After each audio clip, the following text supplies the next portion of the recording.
Olá, caros amigos, ávidos por aventuras. Meu nome é Davinir Ganon, esse é o Diário de Anarres e hoje vamos passar as próximas 2 semanas recomendando livros steampunk. Primeiro é uma sequência sensacional de um livro que eu já estava aguardando desde que terminei de ler no longínquo ano de 2014, a lição de anatomia do temível Dr. Luisson, do Enéas Tavares. Eu estava aguardando ansiosamente pela sequência. Fomos brindados neste ano com o Parthenon Místico, uma sequência, na verdade é uma prequel do universo brasileiro steampunk. E então aperte-se nos cintos, entre no seu dirigível, que depois da vinheta a gente vai falar um pouco sobre o brasiliano steampunk.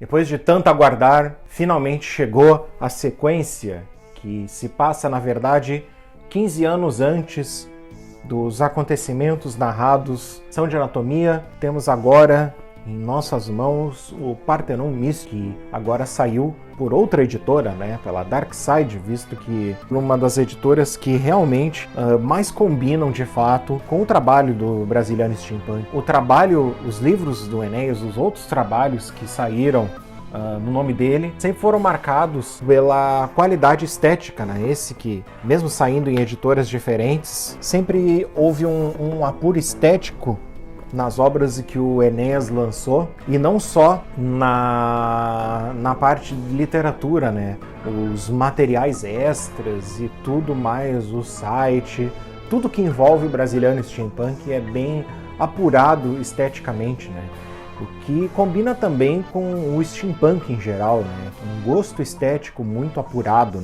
E isso aparece em praticamente tudo que os steampunks fazem, Parthenon Místico, na verdade, não só essa edição da Darkside, como o próprio autor disse, superou todas as expectativas dele. Eu, particularmente, sou um pouco mais humilde com relação à estética, eu não sou de dar tanta bola assim, mas quando a gente abre o livro e começa a ver quantidade de detalhes e coisas especiais que se adicionam, desde o fitilho a uma folha de guarda com as engrenagens, inclusive dos materiais extras que vem, toda a quantidade de detalhes em que é bem feito. Inclusive, uma das coisas extras que vem dessa edição da Darkside é um impresso em formato de... Esse é um formato A5, que simula um jornal antigo. Eu, como historiador, já fiz pesquisa em cima de jornais antigos e a forma como os textos são escritos e as propagandas são colocadas, o estilo das propagandas, logo se nota que foi algo bem pesquisado, sabem bem o que estão fazendo, conhecem bem a época e que está fazendo uma especulação em cima de como poderia ser, que é a base do que o steampunk faz, Tanto que eu tinha feito isso, esse mesmo esquema eu tinha feito parecido quando esse tipo de material tinha no site, Então lá tinha o manifesto e eu imprimi para guardar, não veio nesse livro, tinha só material online, com capas de jornais, eu imprimi em folha 4 pequena mesmo.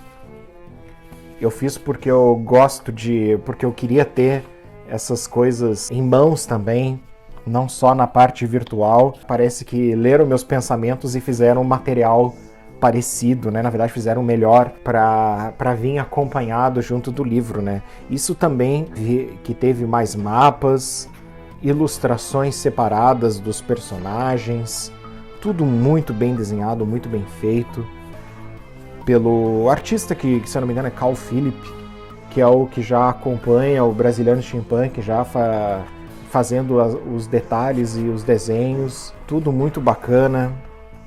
O livro visualmente é um deleite para os olhos.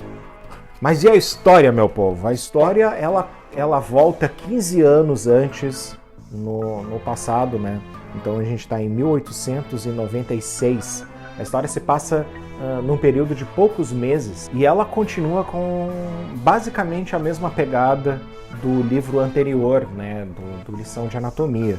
Ela continua seguindo fiel ao mundo combinando personagens criados pelo próprio Enéas com personagens adicionados de obras, né? Nem todos estão ali, né? Porque alguns aparecem só na lição de anatomia, mas tem alguns personagens novos, né?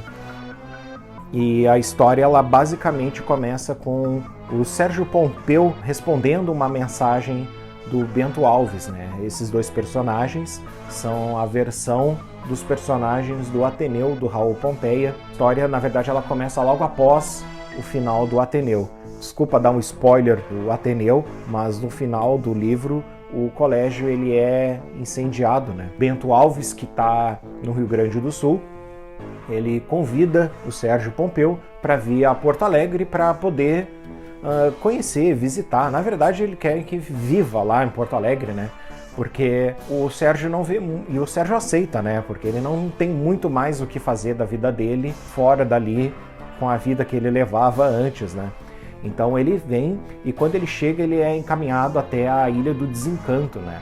E nessa Ilha do Desencanto que é onde se vê os primeiros momentos da fundação do Partenon Místico, né? Que é o grupo que dá título ao livro, né? E à medida que ele vai conhecendo os outros personagens, a Vitória Cauã veio dos contos amazônicos do Inglês de Souza, o Solfieri, que veio da Noite na Taverna, do Aloysio de Azevedo, e também o Giovanni, que veio de uma história do Aquiles Porto Alegre também. Por aí vai, né? Ele conhece também o Luisson e a Beatriz de Almeida e Souza, que são personagens criados pelo Enéas, e também o Dr. Benignos, que é tirado do livro do mesmo nome, Dr. Benignos, do Emílio Augustus Aluar. Esses personagens, você vai conhecendo principalmente pelos olhos do Sérgio Pompeu, que ele vai narrando tudo isso através do Noitário, né? Que é uma versão que é como eles chamam os diários, né? Os personagens se incentivam a contar o que acontece nas vidas deles e é através desses relatos que a gente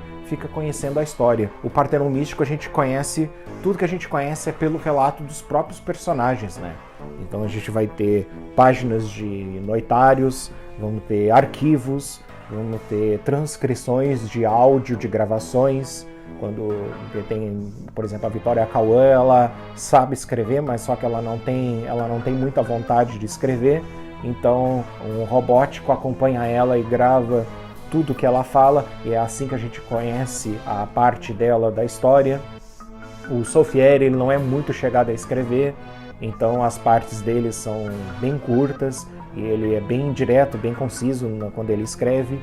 Então quem toma a narrativa, principalmente, é o Sérgio, iniciando no Partenon Místico, né, esse grupo de anarquistas, que mudar o pensamento conservador na cidade de Porto Alegre, ele se depara com o inimigo, né, que é a ordem positivista, que é liderado pelo grão-mestre positivista, que logo vai se saber ser o Aristarco, que é o vilão do Ateneu. A gente meio que tem uma continuação do Ateneu se passando em Porto Alegre em meio ao conflito entre esses dois grupos bastante opostos, não só na maneira de pensar, como na maneira de agir também. E aí a gente vai conhecendo os personagens e mergulhando na história, né? Conseguiu trazer ao protagonismo, né, personagens como o Sérgio Pompeu e o Bento Alves, que estavam de coadjuvantes no lição de anatomia, enquanto o Loisson era o personagem principal. Ele fica muito bacana também de coadjuvante. É como se ele desse espaço para cada um brilhar, e tendo esse espaço para brilhar, o Sérgio Pompeu acaba apresentando, né, em pouco tempo, uma evolução, né? A história, digamos assim, é dele, né? Ele segura muito bem o protagonismo desse livro aqui. Eu acho que o Enéas consegue equilibrar muito bem o clima aventuresco e também consegue dar seriedade para o pensamento, né, pro lado contestador dos nossos heróis, né, sem ficar caricato, né? Isso é muito interessante, porque o lado aventuresco, ele é caricato, mas a parte intelectual, a parte que nos cativa, ela não sai de forma caricata também, ela sai de forma muito sensível, muito bonita e muito forte também. E isso me fez gostar, essa combinação, né? Porque ao mesmo tempo é uma história que não se leva tão a sério no quesito da ação, ela é aventuresca mesmo, ela é impossível mesmo, mas é muito gostoso de ler. O Ernesto conseguiu fazer isso com uma leitura muito gostosa, mesmo emulando a forma de escrita das pessoas daquela época, ele consegue fazer uma leitura muito ágil, inclusive. E eu gostei bastante desse aqui. Atendeu às minhas expectativas, que eram altas com relação ao Partenon Místico, e não só esteticamente, como também no quesito da história também. E sem contar que no final do livro tem um QR Code que leva até novos conteúdos, porque se tem coisa que o mundo do Brazilian Steampunk mais tem, é conteúdo transmídia, né? Audiodramas, tem histórias em quadrinhos para se visualizar no computador, tem um jogo de cartas e tem a própria série, né? A série do A Todo Vapor, que também é uma série, tá na Amazon Prime, e um dia a gente ainda vai falar dela aqui no canal. Então o livro ele se complementou bastante, ele não deixou, apesar dele ter demorado para vir a sequência, esses conteúdos não deixaram a gente tão órfãos desse mundo, né? Foi muito bacana também pegar o resto do material, o resto dos audiodramas e ter sempre algum conteúdo a mais, além dos contos também. E é isso aí, pessoal. Tá feita a recomendação, uma recomendação dupla já.